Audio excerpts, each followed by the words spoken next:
Hey everyone, this is Brian from the Tennis IQ podcast. Josh and I hope that you are enjoying the content and discussions that we put out week after week. If you'd like to support the podcast and help us to continue to produce quality episodes, please visit our Patreon page at patreon.com/tennisiqpodcast/membership. Currently, we have 3 tiers of support: the fan level at $3 per month, the supporter level at $7 per month, and the champion level at $20 per month. Benefits of joining the Tennis IQ podcast community include episode transcripts, participation in book club discussions, and access to monthly masterclasses with me and Josh. For more on these benefits of support, head on over to our Patreon page at patreon.com/tennisiqpodcast/membership. Thank you so much. And now, on to the show.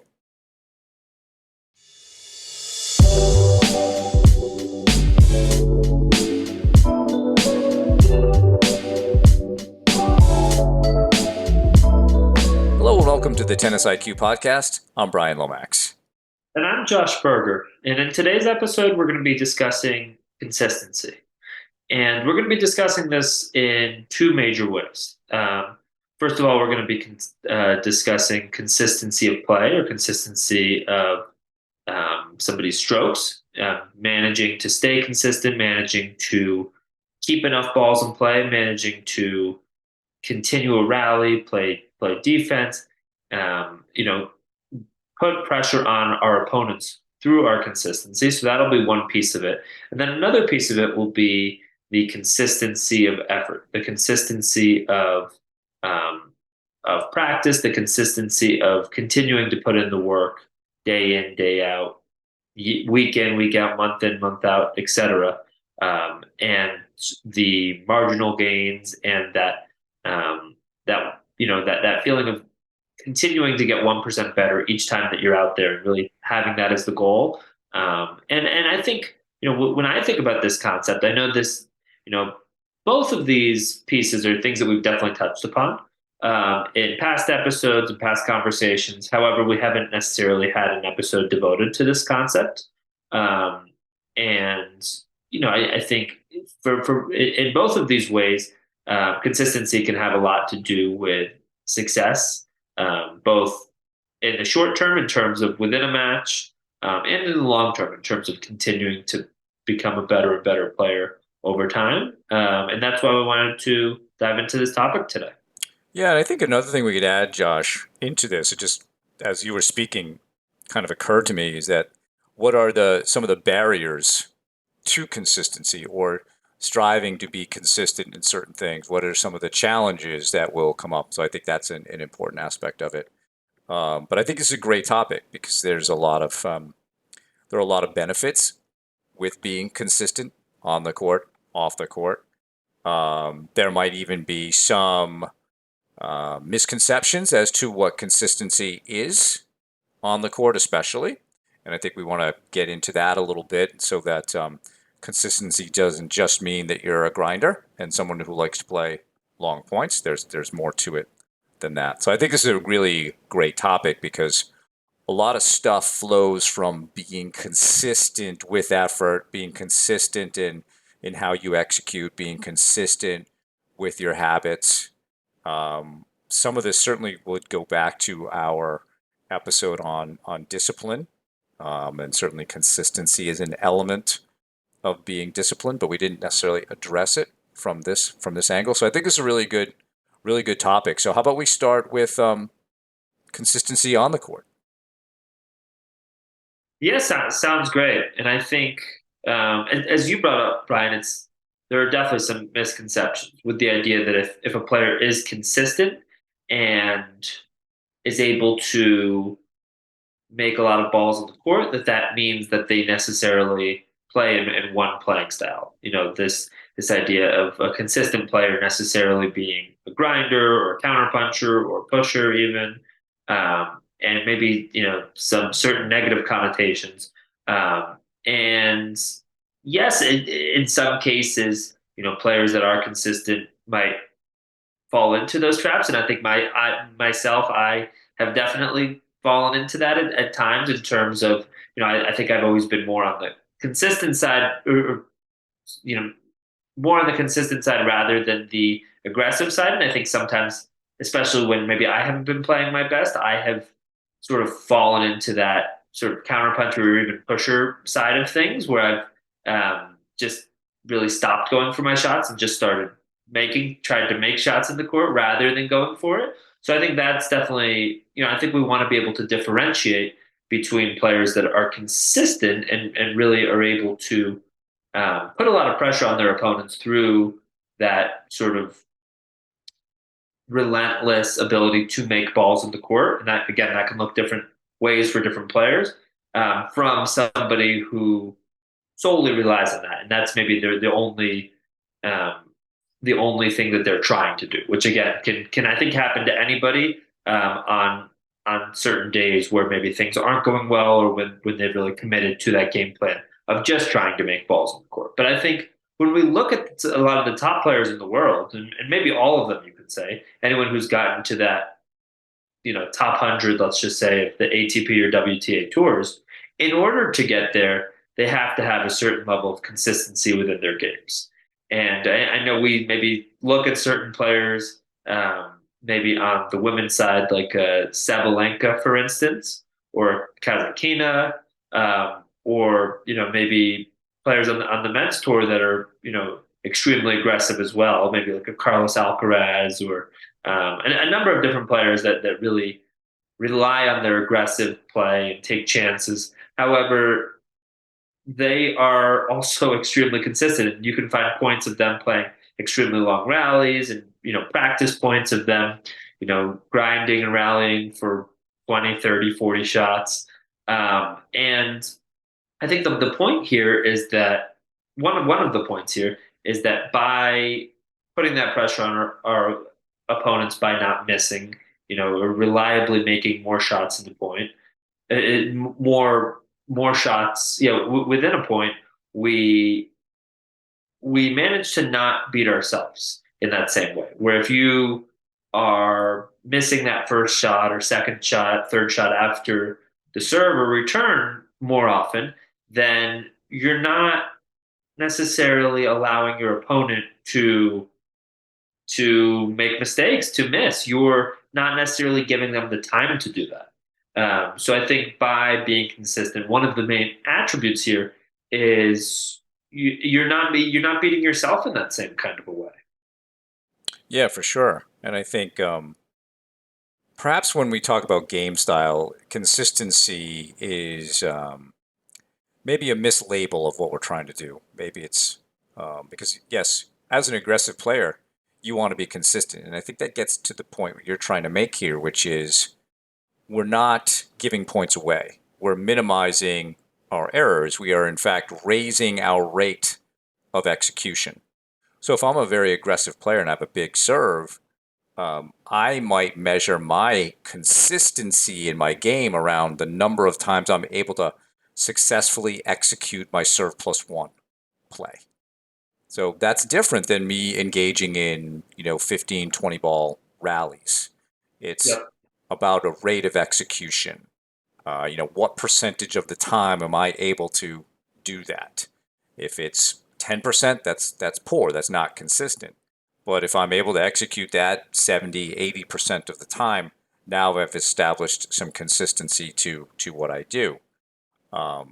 This topic makes me think about Coach Bill Tim, and even also, all the way back to Bill Tilden, about how one develops a player and then subsequently into a champion. And there really are kind of like 5 basic things that we're teaching players that we would progress through. I did not invent these, but I did write about these in a blog post called How to Earn the Win. And this also relies a little bit on Coach Bill Tim's progression that he calls CAP, which is about consistency, accuracy, power, and kind of how you progress through that. But really, your 5 basic tools as a player are consistency, directionals, your accuracy with targets, depth, placement, spin, and power. And that's a great progression to learn the game as well, to begin with consistency. So even these players that you're talking about, Josh, who are very aggressive on the pro tour, If you just wanted to have a rally with them, they could keep the ball in the court as long as they wanted to. So they have a foundation of consistency. That may not be how they choose to play in terms of style. But if you just wanted to rally with them or practice with them, they're not missing every third shot wide or in the net or somewhere. They are able to do that. So every top player has that base of consistency. And that's super important because it builds confidence in your abilities. You know that you're a good player because you can keep the ball in. You're not losing the match. If you have to go back to that as the only weapon you've got working on a particular day, you can do it. I think directionals and accuracy are nice extensions of consistency, but they are the next level up. So, being able to put the ball in a particular direction that you want, to put the ball in a particular space that you want. And if you think about the more aggressive player, they're using a lot more of their directionals and accuracy, just like a grinder would be. But then they layer in spin, they layer in more power, and that's where they develop themselves. But there's a consistency to their base, and there's a consistency to their rate of execution in terms of how they play. So I like to use this sort of progression also as a way of warming up for a match. Let's first just build some consistency. If you and I are rallying from the baseline, let's simply work on at first just getting the ball over the net, keeping it sort of down the middle and giving each other a rhythm. And once we have established that, okay, let's start focusing in on hitting specific spots. We might still make it down the middle, but let's even set up a cone. Let's try to dial into that. And then the more that we get dialed into that, okay, let's start layering in a little bit more pace. Or maybe we take up the tempo. We move in a little bit so we can create some of that. And of course, power and tempo will corrupt to a certain extent your ability to be consistent and to be accurate. So you'd maybe dial that down, but you're going to play around with that. It's a great way to warm up because now you feel like you're in a rhythm. You're hitting through the ball. You're hitting to where you want it to go. You're hitting at match pace by the time that you're done. So I think consistency is a great base. It's a great way to look at any style of play in terms of rates of execution versus meaning it's a grinder. But we should all strive to have levels of consistency with what we do on the court relative to our own game style. Absolutely, and I think I like the way that you describe that, and I think for any sort of player, you can do a lot on the practice court to measure that consistency. We talk about with goals, if we're thinking about goals using the SMART goal um, acronym, um, one of the key components there is measurable, right? So, what can we do during practice to measure how consistent we are with certain aspects of our game? Can we measure our serve? Okay, what percent of my first serves am I making? What percent of my second serves am I making? Do we have a real idea of that, right? Just like if you're watching a match on TV, if you're watching the pros, they will say what their first and second serve percentages, or maybe how many times somebody's double faulting per set per match. You should have at least a rough idea of what that looks like. I think sometimes I'll have conversations with players, and we'll talk about how the pros will make on their first serve, maybe generally between maybe 55 to 70% of their first serves. And I think most club players, it's a lot lower than that. They're relying a lot more on their second serve. So that lack of consistency uh, ends up meaning that the player has to rely a lot more on that second serve, has to hit a lot more second serves under pressure, and the numbers don't exactly work out in that way because most players win less than 50% of their second serve. So you're expecting to hold serve while relying on your second serve, where players generally win less than 50% of their serves. So I think the serve is one area that we can really measure consistency. Also patterns, right? Maybe there's a certain pattern of play that an aggressive player likes to use. Maybe it's the serve and the serve plus one where they try to get into the net. So maybe they're hitting their first serve and they're trying to really set up their forehand to try to come into the net to try to finish a point. So can you measure what the consistency of that during practice? Can you set up practice points with a coach or with a practice partner where you're really trying to work on specific patterns and trying to measure it, trying to keep track of how it goes when trying to work on these things rather than and I think what that does is that also brings a lot more intention to practice rather than okay, I'm just trying to go out there and play aggressively, or I'm just trying to go out there and play consistently. This adds a lot more intention. This by having even the process goal of I want to play points in this specific particular way.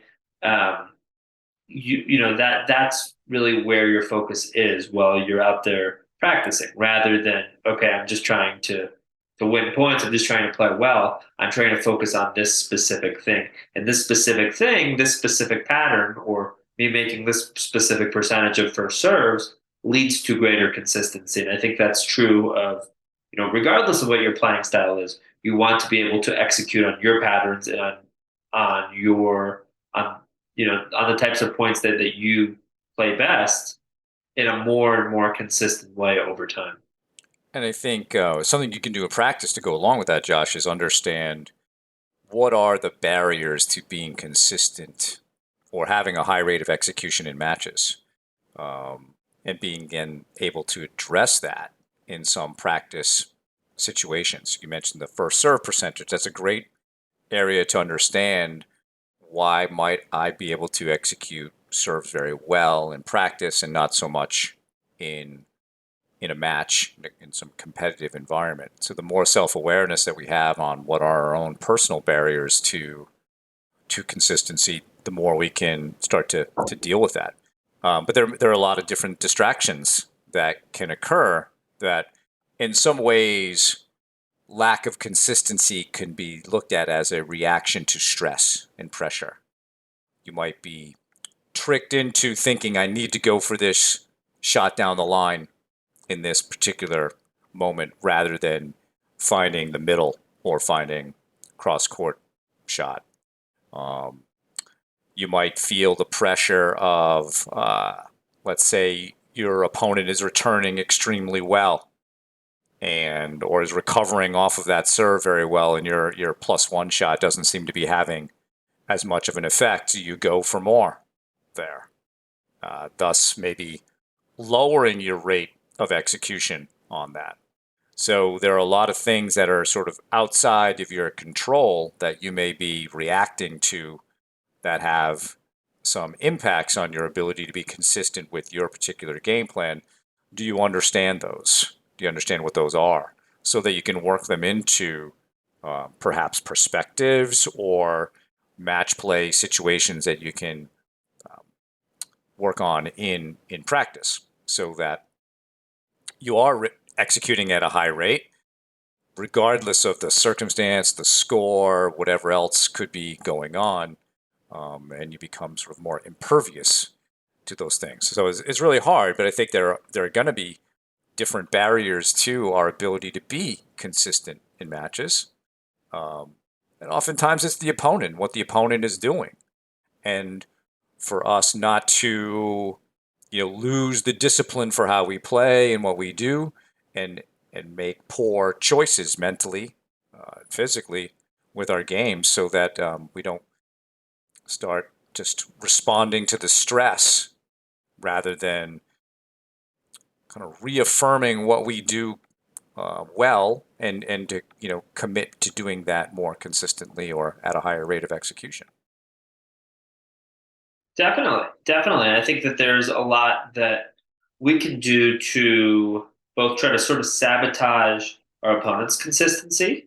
And, we had an episode with Jorge Capistani where we talked about some of these sabotage tactics, but, there's different things that you as a tennis player can do, whether it's changing the pace, not allowing your opponent to fall into a rhythm where you're constantly hitting at the same pace, but maybe you're hitting harder, maybe you're taking some pace off the ball, maybe you're hitting with more or less spin or mixing up top spin and slice. Maybe you're changing the height of the ball. Maybe you're moving your opponent side to side, so they have a tougher time really setting their feet with each shot. I think there's a lot that we can do to try to sabotage our opponent's consistency. And then, yeah, but I think you're bringing up a good point that we want to, as we think more about this topic, we want to think about, within a match, what are some of the barriers that get in our way of being consistent?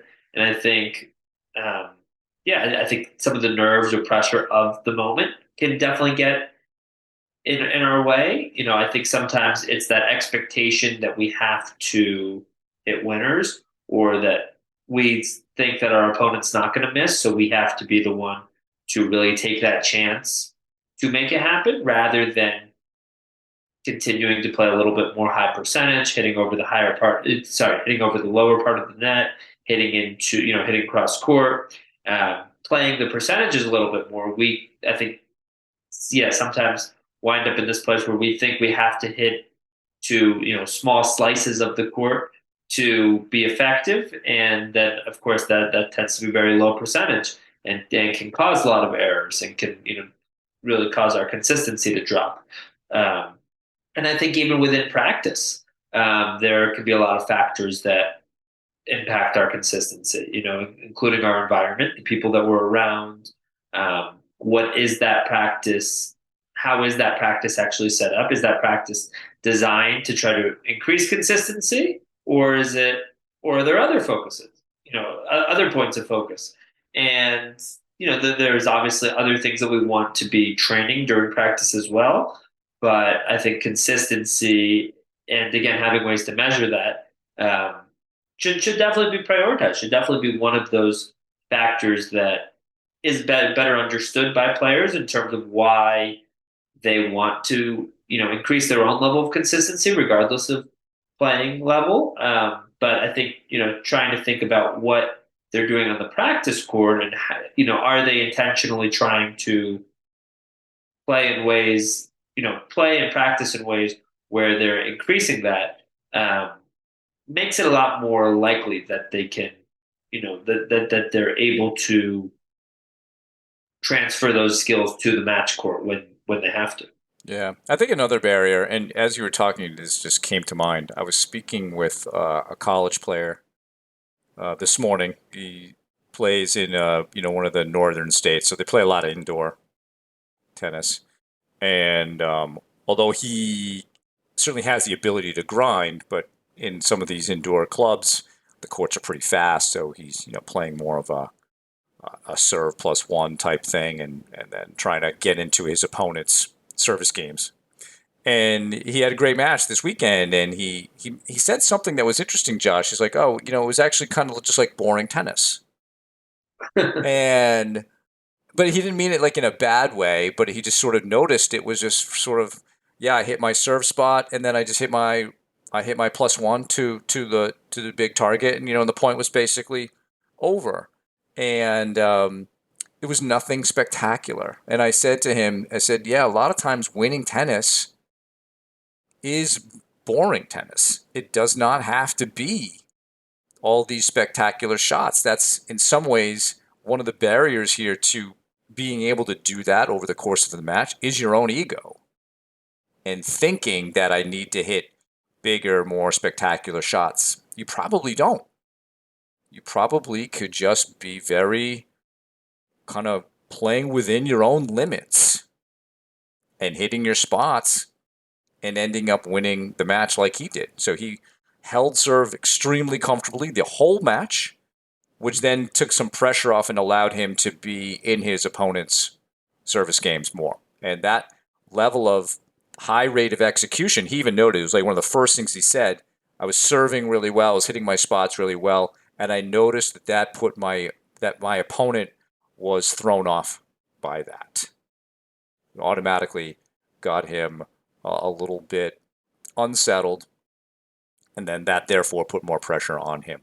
So it's a great way to see how consistency and rates of execution are actually a tool to use against your opponent. Not only, I think we were discussing this earlier, how consistency in this way can build locker room power, something we discussed with David Samuel. We've We've brought that concept up many times. Um, but then also your consistency off the court is going to similarly contribute to your locker room power as a professional. But this was a great just sort of story about how consistency, rates of execution were a weapon on the mental side of the game against a very good opponent. I like that you're bringing that up, and I think what that makes me think about is the fact that generally when we think about when we think about a match, we remember some of the longer points. We remember the 10, 20 shot rally. Thinking back to the um, Carlos Alcaraz and Yannick Sinner match that just took place in Miami. And there was an unbelievable rally that Sinner ended up winning, and he ended up winning the match. But it was, maybe a 20 shot rally or so, maybe even longer. I could be wrong. Could have been shorter than that, but it was quite a rally. One where you'll see the highlight reel of that, and you'll see that rally over and over again, whether it's on Instagram or whether it's on different places. And those tend to be the points that we remember. However, the stats show that those points are very unusual, and Craig O'Shaughnessy has done a lot of work in this area, really highlighting some of the statistics of the game, talking both at the professional level and at non-professional levels, including college and club level and juniors. And approximately 70% of points are 4 shots or less across levels. And that can be surprising for a lot of people. And maybe that's not true for every particular player, but in general, that is true. And what that means is that, really we want, even for the player that's more of a counterpuncher, grinder type player, those first couple of shots in the point are really the most important ones, because that's what most points really are. We don't tend to remember those points where somebody hits a serve and the opponent tries to block it back and it goes into the net, right? Or we don't tend to remember those points where, it's somebody serves and volleys and they win that point off the serve and volley, or their opponent tries to pass them and misses the pass. We tend to remember those really long points. So can we get to that point where we're increasing the consistency of our first few shots, whether that's our serve, whether that's our serve plus one, our return plus one? I think returning is one of the great, one of the main things that's under practiced. In fact, I think about the standard tennis lesson, and how much time is really tennis lesson or tennis clinic, and how much time is devoted to the return of serve compared to the amount of time that we are hitting returns of serves in matches. And I think the same could be said actually of serving in a certain way. We play a lot of points, and then it's like, okay, let's take some serves sort of towards the end of the clinic or the end of the lesson.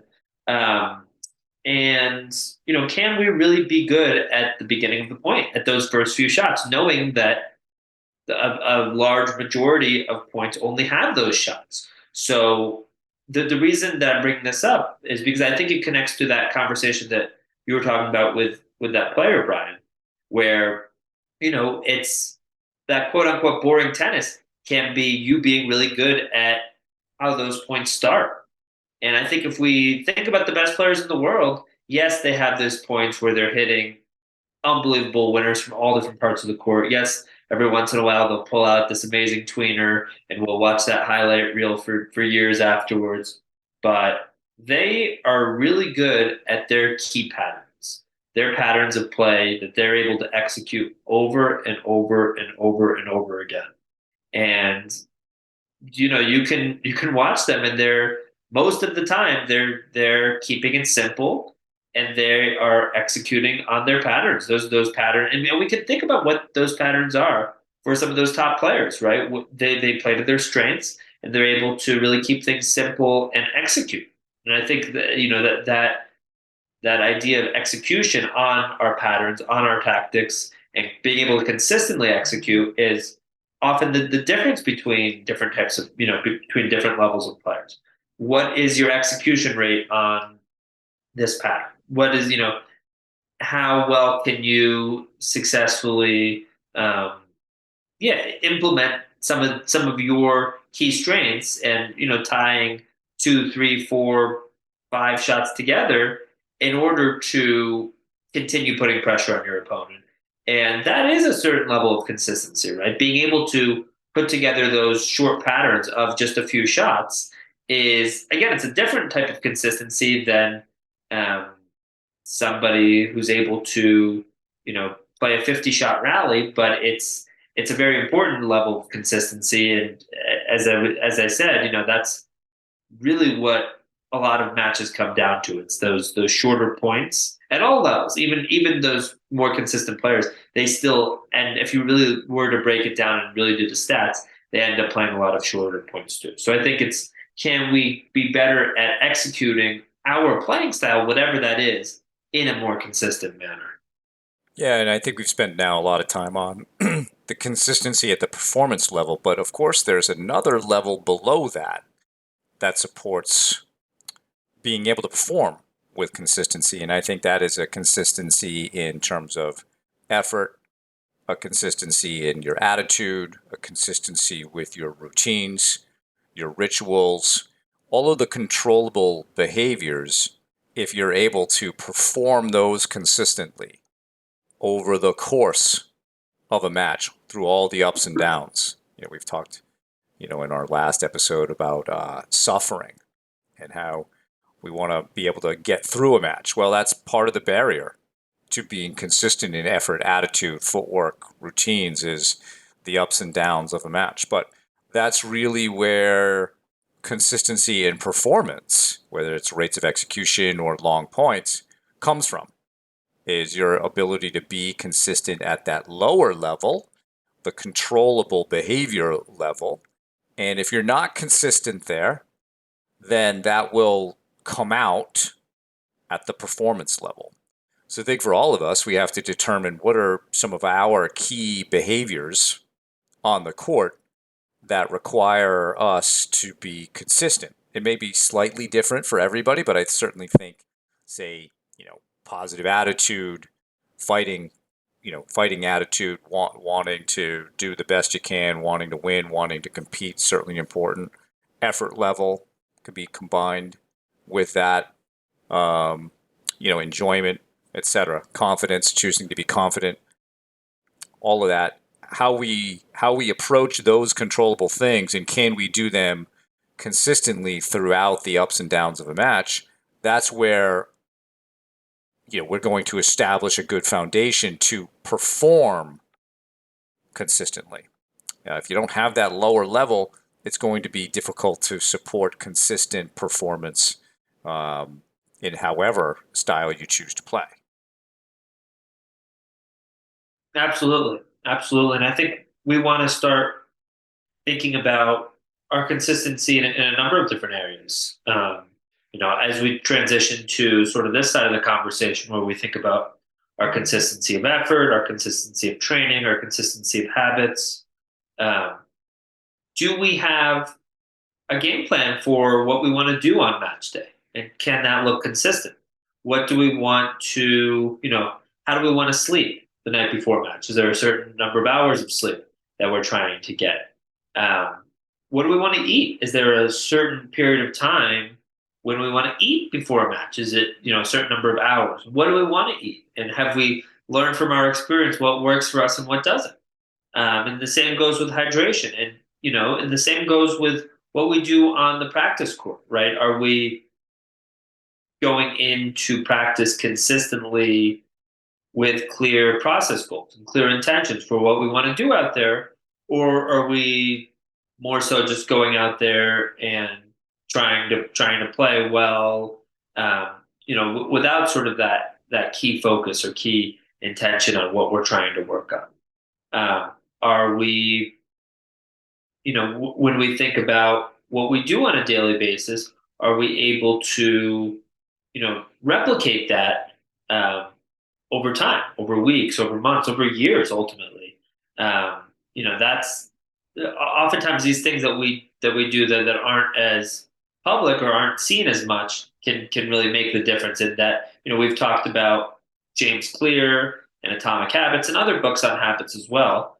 And it really is, can we make each day at practice, each day off the court as well, can we make small improvements? Can we try to get 1% better on the practice court? Can we try to improve our mental game in some small way? And can we be consistent about that? Can that 1% compound over time?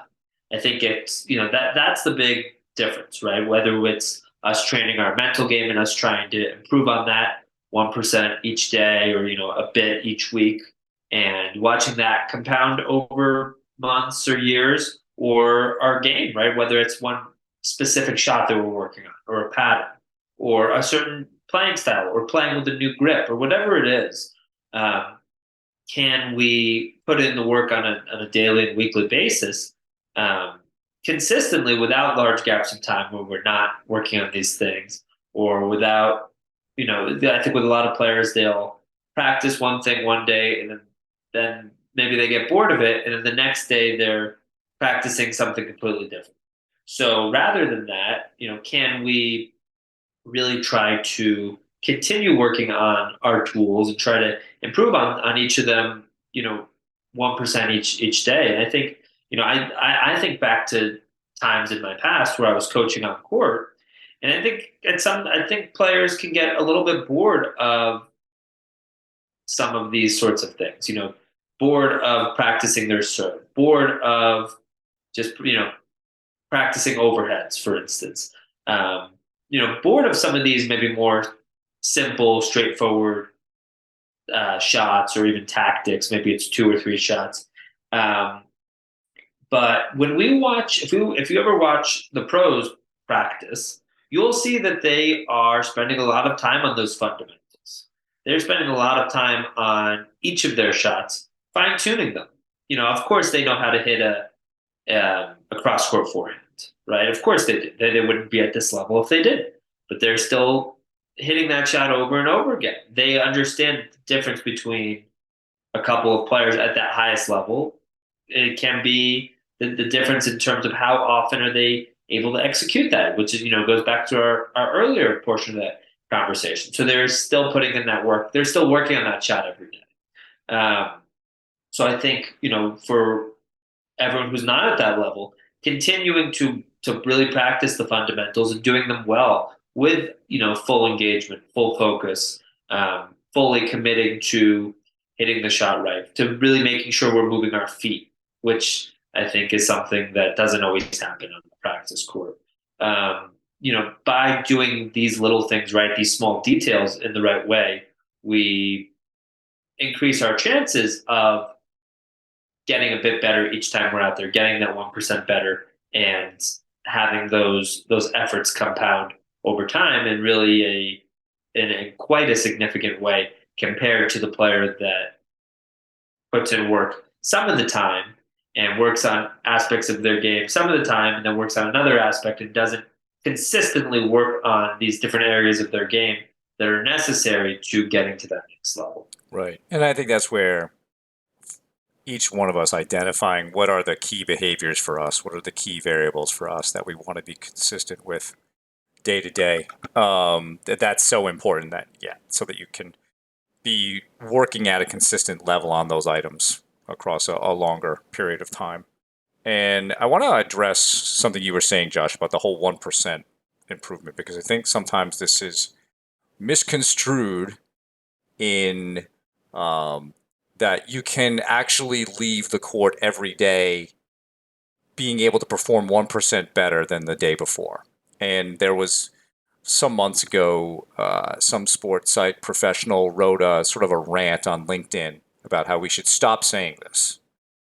And because you can't. And, he's right to a certain extent, but I think what he was wrong about, what my retort would be, is that we're not talking about you always having to be 1% better in your performance level. But can you be 1% better with something you can control? Right? We don't have full control over our performance level. We have some influence on it, but we don't have full control. But could you bring a little bit more effort today? Could you improve your hustle today? Could you improve your ability to watch the ball today or put more into that? So when we are talking about trying to get 1% better, don't think of it necessarily as, well, I should be getting better every single day. You can't necessarily control all of that, but you can control your performance at the controllable level. So identifying those key variables for you and trying to bring a little bit more attention to that so you can be a little, 1% or more better at watching the ball, better at hustling, not letting any ball drop twice, etc. So I wanted to bring that up because I think that's an important point to emphasize here. And of course, you're right, Josh. A lot of top level training, there's a level of grind and tedium to it. But if you look at that as necessary work to hone your skills, to look at your skills as almost like your weapons on the court, and you're going into your workshop and you're just working on your game so that when you go out to play, your tools are in a good place. You've built some confidence with it. You have built some consistency and high rates of execution with it. So in this way, you're giving the cross-court forehand warm-up a little bit more purpose to it.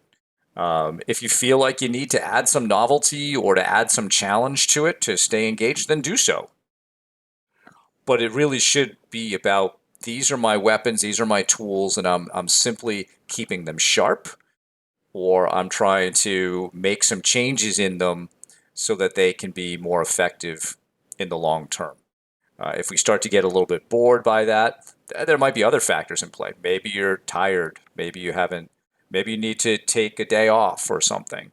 But how do we re-engage with those key behaviors and have the right perspective on the court of, oh, this drill is boring. Well, what's the purpose of it? Why do we do this? Give it purpose. Give it purpose so that you know why you're doing it and how it translates into performing well in competition so that you can execute at a high rate of consistency, at a high rate of performance. So I think the whole idea of what we're doing on the practice court, off the practice court, with our discipline and consistency and identifying the key behaviors that help us to be that great competitor is really super important in the process. Absolutely, and I would make the argument that, because I think it is an interesting point that professional is making um, about 1% better not being realistic in a certain way in terms of just performance level, right? Right. It's not like, Right. okay, I am, if we want to use the UTR example, somebody's a 5 UTR one day, and does that mean they're 5.05 the next day, and and then continue from there? No, obviously not, right? With the knowing basic math, you understand that doesn't happen exactly in that way. However, I would make the argument that even on days where you're really not playing well, on the practice court and on the match court, there are certainly areas where you can improve. And can you train that skill of figuring things out when things aren't going well? Of still managing to bring out a decent level of performance, a passable level of performance when you're not playing well? Of continuing to find ways to put pressure on your opponents on those days when things aren't going well? On trying to identify what's going wrong. And do I need to make adjustments? Do I need to watch the ball more? Do I need to move my feet more? What what is going wrong? And this is something I've actually dealt with recently. Next, actually, Brian, we were talking about this before we started today. Some people who are listening may know this, but I recently moved out to Colorado, to Boulder, Colorado, and the altitude here is very different. It's about approximately a mile high in terms of the altitude, over 5,000 feet of altitude. And for anyone who's played in high altitudes before, and I've played here, I've played in Mexico City, which is a similar type of altitude. And I know there are other places around the world people might be, tuning in from. And high altitude tennis is very different. The ball tends to fly a lot more. So if you're not making adjustments, the ball will fly on you, and you will likely hit the ball long. And that's a definite adjustment. And I was recently playing, and hadn't been playing as much before that, so my consistency of play going into that was not at the level maybe where I would have wanted it to be, and I was struggling. I was having a really tough time making good contact with the ball, playing consistently, and I had to go back to the basics. I had to go back to really watching the ball. I had to go back to making sure that my grip was in a place where I could generate enough topspin to adjust to the circumstances of playing in high altitudes. I had to take a step back in order to increase my level of consistency on the court. And I think in that way, going back to this portion of the conversation where we're thinking consistency of effort, consistency of habits, trying to get that 1% better on that particular day, I think by taking a step back, by really sticking to the fundamentals there, I think I was working on that skill of adjusting, that skill of being able to figure things out on the court when things weren't going well, and it helped. And I think that that also sort of goes back to this idea of everything being practice, right? Where on that day where things aren't going well, it's very easy to just say, you know what, this isn't my day. Wasn't feeling the ball well. Sort of throw in the towel, and a lot of players would tank or look for an excuse. Maybe it's the strings, right? Maybe it's my strings. Maybe it's my racket. Whatever it is. But can we get to a point where instead we're taking responsibility? We're taking ownership over it and trying to make an adjustment, trying to figure things out, and that being a skill. It reminds me actually of an article that we talked about with our last episode, where we were talking about Rafael Nadal, and or maybe it was a few episodes ago, previously, but we were talking about Rafael Nadal, and when he's not playing well, he talks about he doesn't look at the strings, he doesn't look at the racket, he doesn't look for an excuse, he's not looking up to his box and talking to his coach or his wife or the other people on his team that are up there in his box looking for an excuse, pointing fingers. He looks at himself and tries to say, okay, what do I need to change? What's happening out there? It reminds me of, Brad Gilbert talks about in Winning Ugly. Who's doing what to who? Why is the score the way it is? Why, what are the dynamics of what's actually happening out there? And then do I need to make an adjustment? Do I need to change, and hit with a little bit more spin, make sure I'm brushing up on the ball? Just something I needed to make sure I was doing playing in high altitudes when I wasn't used to it. Do I need to make sure I'm moving my feet more to set myself up for each shot? Do I need to make sure I'm really watching the ball, which is something I think a lot of tennis players take for granted? Oh, of course I'm watching the ball. But when we really try to watch the ball to our strings, we start to notice the difference that it makes. So, no, I think that there's a lot to this point, and I think that we want to get to a point as tennis players where we're consciously trying to think of everything as practice. Every time we're out there, whether we're losing 6-0, 5-0, whether we're struggling, whether we're not playing well on a particular day, whether things are going really well and things feel really easy on that particular day, it is an opportunity to improve. It is an opportunity to improve in some aspect of our game if viewed in the right way, if viewed with intention, if that is the goal to try to get a bit better at some area of your game when you're out there. And I think in order for you to do that the other day, it was about you being consistent in your mental and emotional performance. If you had been judging yourself the entire time and your emotions were going up and down, you would likely have not been able to make those adjustments, that change in perspective, because your emotional control would have been all over the place rather than being more at a steady state and approaching it almost from a perspective of curiosity and what's going on here. It always makes me think when we talk about not performing well physically, but able to maintain our mental and emotional game, the the Jack Nicklaus quote about the art of playing badly well. And in some ways, you kind of got through it. You weren't really very used to the altitude. Things weren't going exactly the way you wanted to, but you took control of the situation, and you did the best you could in that period of time. But if you had also lost your mental and emotional game and let the performance of that go off the rails, then it would have ended up being probably a very non-productive day, and it wouldn't have felt nearly as good coming off the court.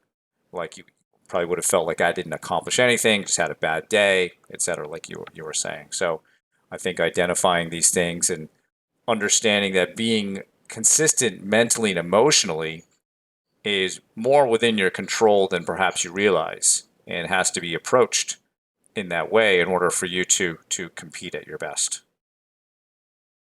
Absolutely, absolutely, and I think it would have been easy for me to do that. And I could think of times in my past where things weren't going well, and rather than really digging in, rather than finding some area where I could make an adjustment or even try to think about what that adjustment would have been, I threw in the towel, or I just said, you know what, it's not my day. I'm rusty. I haven't played in a long time. Therefore, I'm not going to play well today.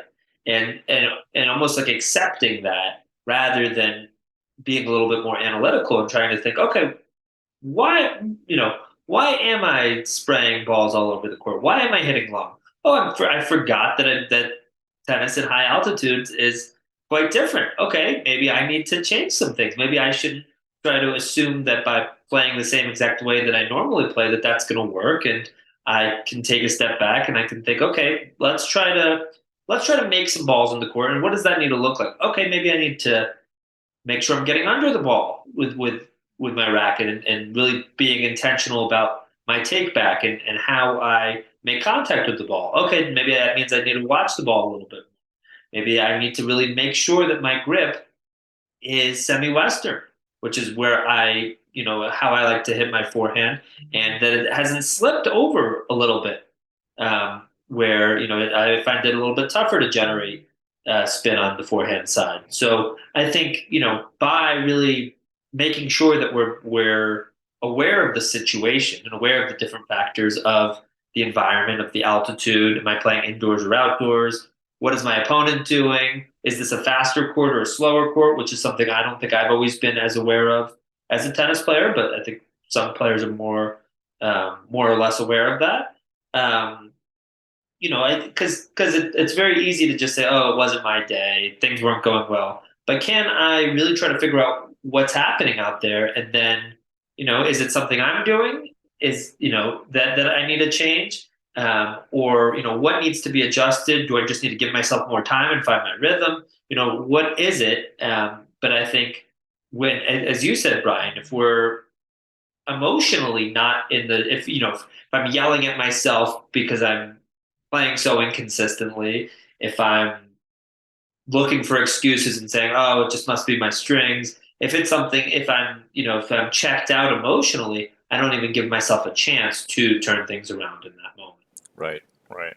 So overall, I mean, consistency, I think, is just such a great topic, whether we're applying it to our performance level, to our habits level, to what we're doing off the court, to what we're doing mentally and emotionally. There's a lot to explore there for listeners, and so hopefully, we've touched on some topics or points here that resonate with all of you, that you can then look to bring to your own training and to your own performances. So thank you all for listening. We, of course, appreciate that.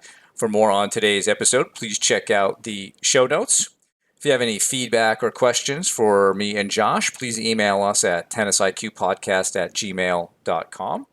Also, if you have the opportunity, please rate and review the podcast so others can find the show.